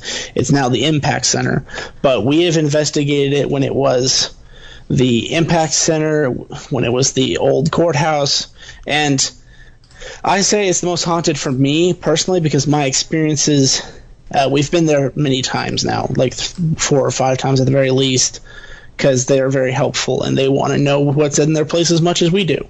So my little story for that is we had a DVR system set up on the first floor, or the ground floor rather. And it has a basement, a second floor, and a third floor, but the third floor is kind of limited. So we had the DVR on the ground floor, and we had all the cameras set up, and then our guy at the time, Mike, he was watching the cameras, and one of the cameras in the basement goes out. So he looks at me and goes, "Hey, can you go check to make sure that there's nothing wrong with that camera?" So I go down the stairs, and these are big concrete stairs, so the only thing I hear is just my footsteps echoing, because it's a nice limestone and concrete basement. Well, we had this set up in we had this camera set up in what you call the vault. It's a space where they say a vault that they used to store court documents and other things in was located. And as I turn the corner, I hear this kind of sound. It's hard to describe because it's not necessarily a whistling sound, but it's kind of that whoosh through the air. Okay. And as I turn that corner, I see a chair coming right at me. So my next instinct is I just duck out of the way, and this chair just flies out of the doorway at me. Good Lord. And I'm just like, so I sat, and I will say I sat there for a good minute staring at that chair, and then I looked at the doorway, and then I got up and looked in the doorway, saw the camera wasn't tipped over or the cords weren't pulled, and I said, okay, you don't want me in there? That's fine. I can go somewhere else, and we can get that camera later. Now, with that whoosh you're hearing, the only thing I can come up with, I've been doing this, a couple of weeks myself, but the only thing I can come up with is a rip in the veil where they're coming through. They're actually able to manifest through that. Could be very thin at these areas that you're investigating, even your own home. That may be how they're coming through there. A veil or portal or something of that nature. And speaking of which, I'm really curious of your opinion on talking boards or Ouijas. Do you use those? Have you used them, or would you not use them? Kind of all the above. Okay. In my own personal opinion, I would never use them, simply because I don't like how open the channel is when you use them. I do not tell people to necessarily not use them. More of I caution people when they use them to be very, very specific. I mean, it's really what TexPart has discovered is it's not necessarily any different than using dowsing rods or any other sort of method to contact the other side, because you still have to be very careful in your questioning. Correct. Because a talking board itself just has a lot of theatrical negative connotation. And what I mean by that is it's in a lot of films, you see someone get on a Ouija board and the next second they're possessed. Exactly. And the film never does a good job in explaining why that is. When you ask questions on a talking board or a Ouija board, you have to be very specific. You cannot just say, is anybody here with us? Because that invites anyone and everyone to come in. And so it could be your neighbor Fred that died a few years ago, or it could be a demon just waiting for his chance to walk in and impersonate someone you know. Because really, unless you're really well trained, most people cannot identify a demon from a regular spirit. What are some of the differences? I mean, if you don't mind getting those out there that people can look for, because I like I said, there's a lot of new researchers listening to the program, and those boards can be very dangerous. So, if you could kind of, what are some of the differences? Let's say if they're using the board and they do contact a spirit, what's a good way to tell if it's a good or some kind of malevolent demonic entity? Well, from my experience, and other investigators may have different approaches, but in my experience, the way that it always comes out is if you come into contact with a malevolent entity, one, the room temperature changes, and it doesn't matter whether it's hot or cold, it just drastically changes. Because it's said that a malevolent energy is much more charged than any other type of energy there is, except for if an angel walks into the room, for example. But the main difference is that the temperature changes, and you'll notice. And then when you're talking to it, if you know the person that's supposed to it's trying to impersonate, you will always be able to catch it in a lie at some point. Because remember, it's only impersonating someone. It's not actually that person. And granted, malevolent entities tend to have a lot of knowledge of what they're impersonating, otherwise they wouldn't do it. But there's always one slip up somewhere. Sure. So that's another method I would use. And then on the subject of talking boards, keep the question specific.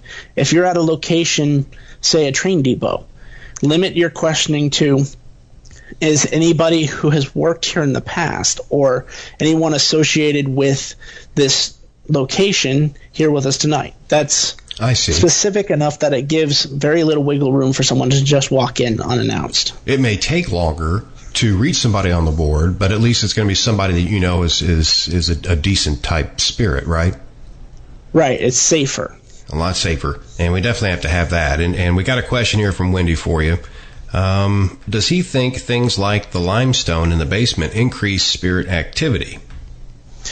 Well, there is... Some groups say there's solid concrete evidence of that. Some groups completely dismiss it. I'm of the opinion that it does, but I don't have much for evidence to back up my findings.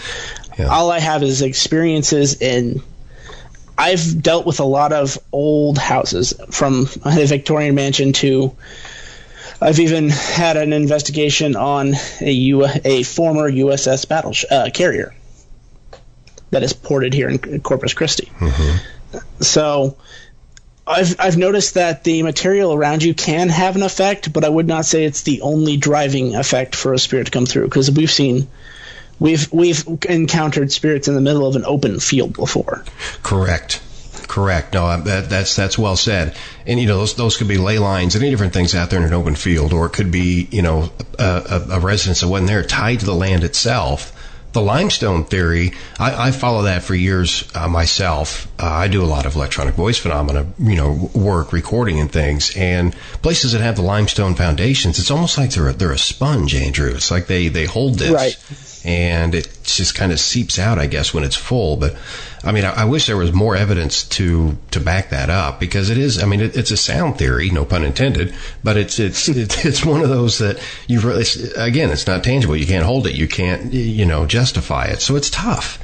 It's really tough. And Brenda's got a question here for you. Do you find that sometimes in the moon cycle, spirits are more active? Well, I can't, again, evidence speaking, I have nothing that directly correlates to say whether it does or not. But again, personal experience, I have found during a full moon and a new moon specifically, I see a lot more activity in locations that we've investigated, even in my own home.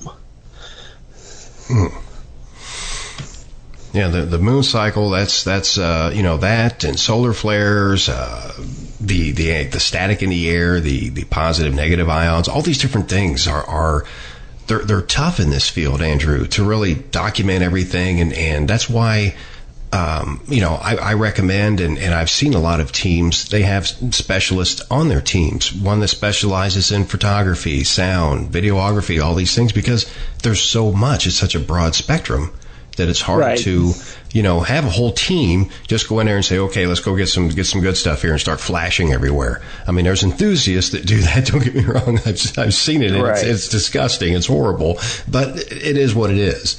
So what are some investigation techniques that you would like to share with the audience, especially the newcomers into the field?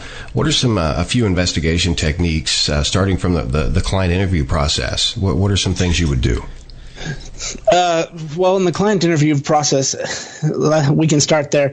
It's the simplest way to do it is look up some forms from other teams and see, because trust me, every team has some sort of intake form, from maybe a 10-point questionnaire to 100 points.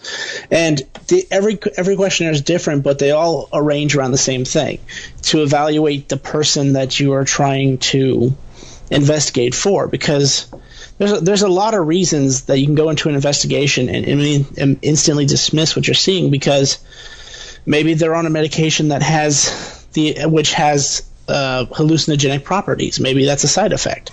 Maybe they have they're on a medication that has paranoia. Unfortunately, lots of medications, while they're good and they're helping you with whatever condition that they're meant to, their side effects can vary quite widely and can be the cause of quote-unquote paranormal activity. I agree. At least in your mind. So just be careful, and also always be sure to maybe vet the person that you're interviewing, like make sure that at least that they have the Facebook page that they are who they say they are, because there's also a lot of people out there who would just want to, and I haven't experienced this personally because we make sure that we filter this out, but you could just go to an investigation because someone called you and all of a sudden you get robbed. Correct. Because as I'm sure you're aware, ghost hunting equipment is not cheap. No.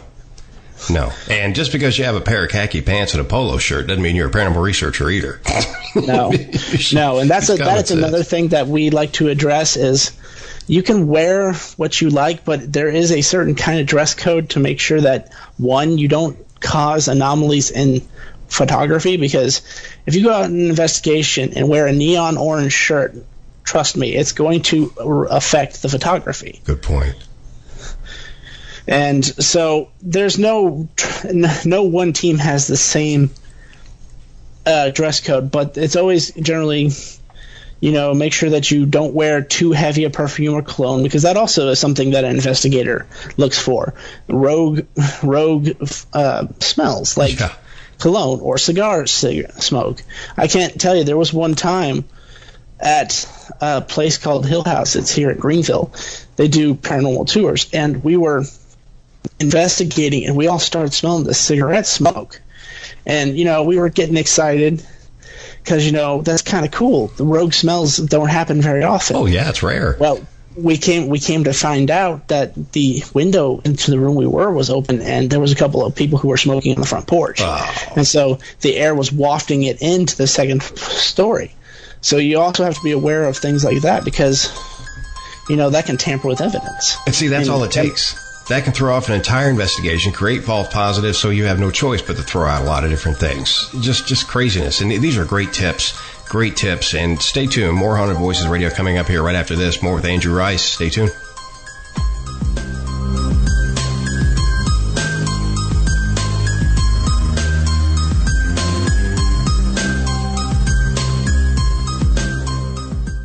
In a world of many voices, there's just one that needs to be heard.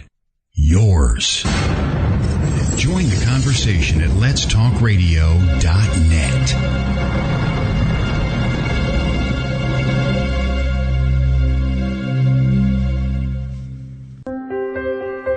Nothing feels better than a good cleanse to wash away the day. If you think that refreshes you, then experience the ultimate cleanse with Soaps by Susan. Cleansing Spiritually LLC uses only pharmaceutical-grade essential oils, all-natural shea butter, coconut oils, and vitamin E, and tailored toward the ultimate cleanse. Susan uses a skin-safe fragrance with an aroma that brings a smile to your face and takes you to that happy place within. Each bar is handcrafted and custom to order, so it not only cleanses the soul, but also matches your room's decor. Cleansing Spiritually soap makes great gifts, or you can just indulge yourself for a spiritual cleansing you'll never forget. You want some now, don't you? We thought so. Contact Susan Todd to place your custom order at facebook.com/spiritually. Don't settle for clean. Get spiritually clean at facebook.com/spiritually.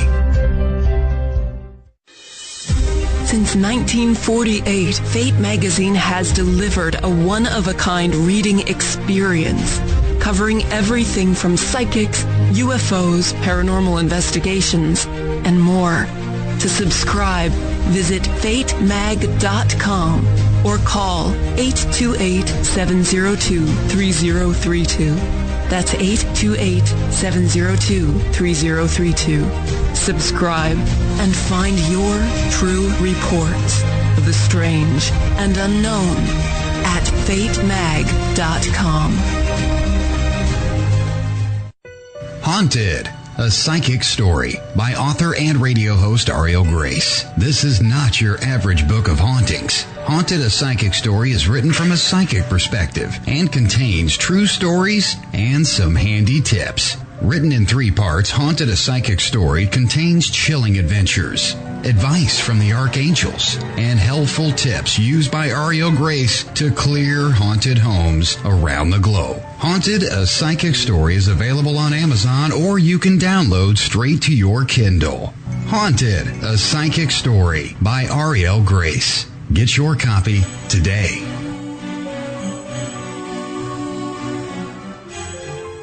Let's Talk Radio would like to remind you that if at first you don't succeed, I got it. Don't try skydiving. WGOG DB Clearwater. Let's talk.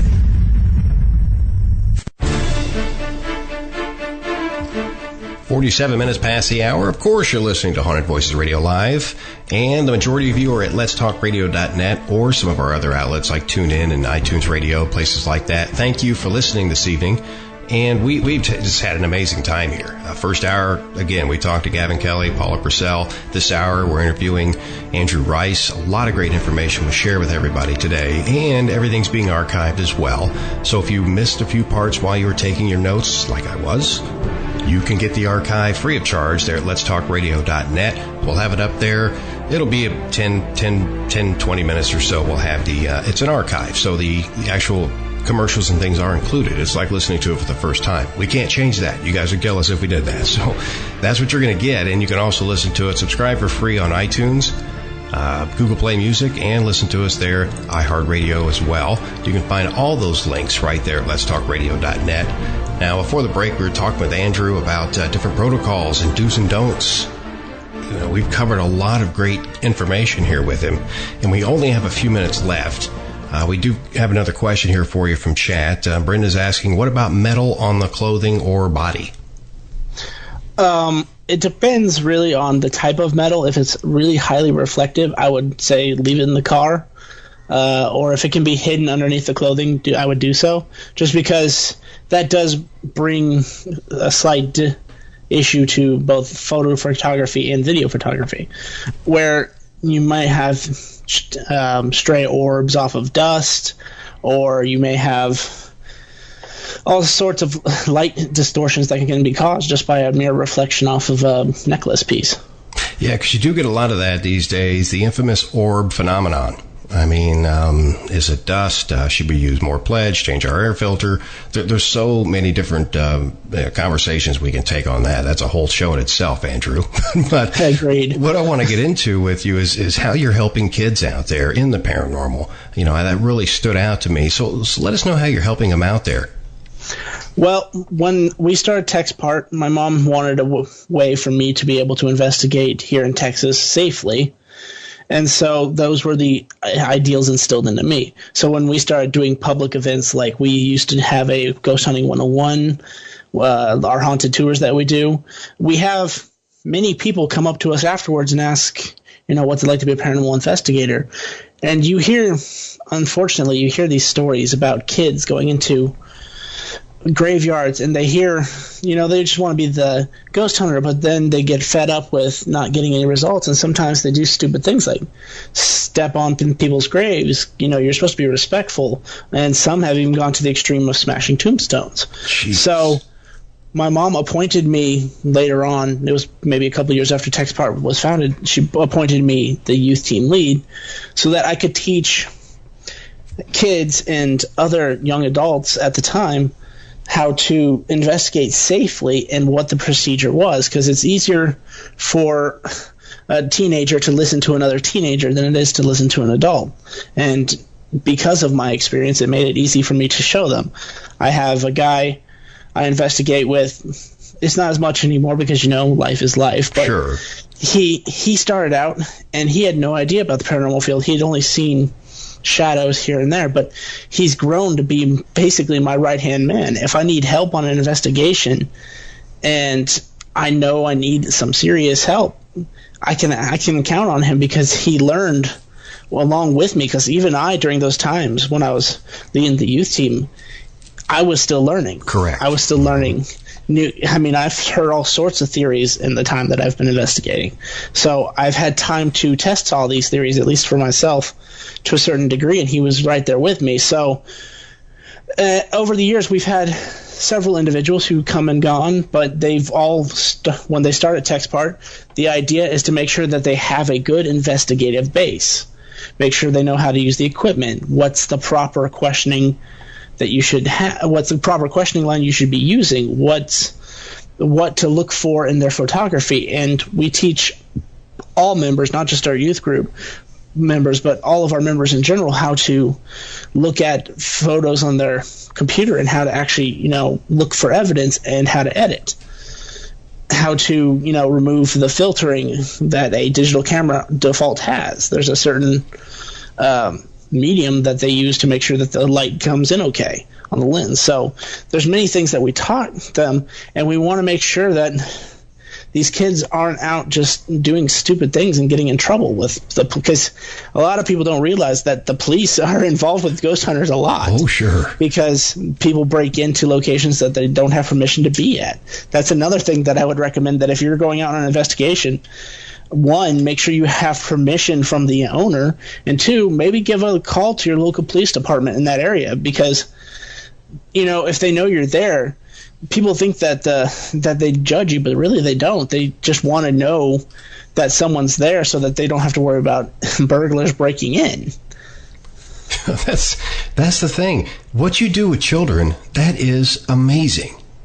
You're taking them under your wing. This is the next generation coming in here, Andrew. They're going to be picking up where all of us left off, which I know it creates more questions and answers, but there are some breakthroughs that have come through. And by you showing these kids the right way, and they're growing up with it, becoming more familiar with it, and you're teaching them the proper way to do this, that's how breakthroughs in the next generation are created, just by what you've done. I highly respect you for that. That's got to be tough, because you're dealing with a mind that is so full of questions. Now, do you feel that they grasp the training okay, or are there things you have to constantly repeat with them?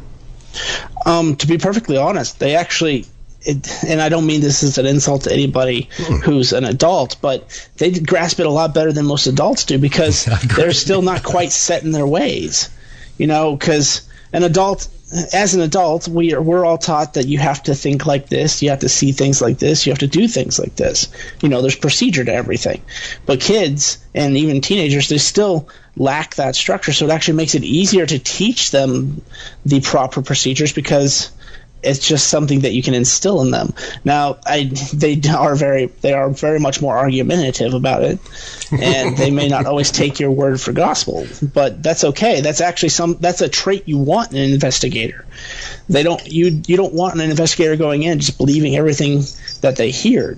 They need to stop, look, and listen. Smell whatever you smell, see whatever you see, and so it kind of helps, because these individuals I've trained thus far, they've grown up to have they're very good at what they do.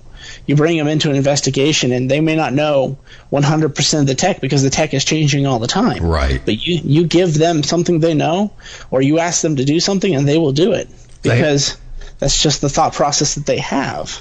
They have that structure because of you, that foundation they build. They're able to form their own theories and ideas and get out there and make mistakes. That's what this field's about. We're all practicing it. I mean, of course, there's no expert in this field. My goodness, we could all just quit and go fishing. I mean, there's a lot more to it.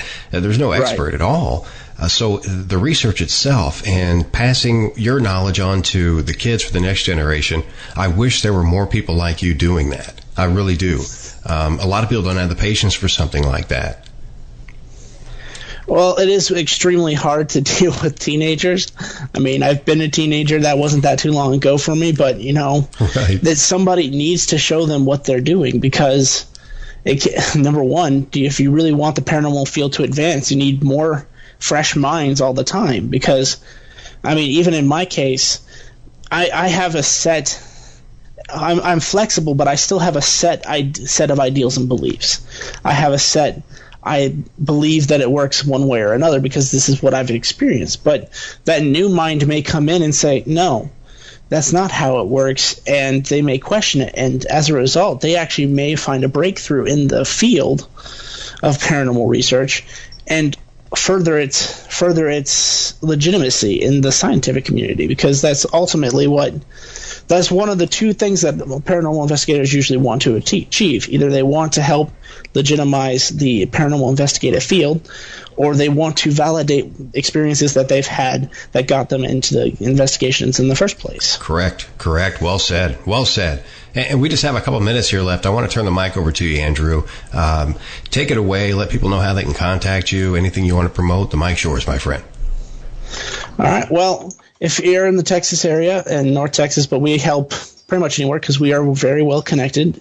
If we can't get to you, we have plenty of friends who can. But if you want to contact us, our website is TexPartParanormal.com. That's TEXPART at paranormal.com. And then we have Facebook group for TexPart Paranormal. And if you're in the North Texas area, you want to come to McKinney sometime for our History, Haunts, and Legends. That's the second weekend of every month, the second Saturday. And what we do there is we basically show you the history of McKinney tied into the legends that are of the area and some of the investigations that we've done. So we get that trifecta that we were talking about earlier. Wow. You are a wealth of information. We're going to get you back here, get you booked for a 2-hour special. There's a lot of things we can cover. We want to get into more of your investigation techniques, your stories, so many different things to talk about here, Andrew. And thank you so much for taking time out of your busy schedule to come on here with us tonight. We appreciate it. Thank you for having me. Absolutely. You take care, my friend. You too. Thank you. And there he was, Andrew Rice. Now, that was some amazing information that he put forth. And don't worry, if you guys missed it, we'll have the archive up here in about, probably, I'm going to throw that up there in about 10 minutes or so that can be too long for you. And if you miss any parts of the first hour or second hour, you were taking notes, you can go ahead and subscribe to us free of charge there at iTunes, of course, iHeartRadio, Google Play Music. Listen to the archives themselves. We invite you to the website, letstalkradio.net. Just search Haunted Voices Radio or any of your favorite shows, and it takes you right to the archive page, and it has links to all the mediums as well. Now, that was an amazing show, and I want to thank each and every one of you for taking time out of your busy schedules to listen tonight. And be sure to listen to the rest of the programming coming up this week. Tomorrow night, we've got Paranormal Experience with host Kat Hobson, 8 Eastern, 7 Central. Friday night, you've got Ghost Talk with 187 PI, that's 8, 7 Central, followed by Fate Radio, 9 Eastern, 8 Central, and Sunday night, you've got a Gang Up Girls Radio, 8 Eastern, 7 Central. Definitely want to check out those shows, check out the past shows, get caught up over there. A lot of good information in those archives. That's why we have them free of charge for you, so you can use them. So you guys have a fantastic week. Till next week, Haunted Voices Radio, we're out of here. Have a good night, folks.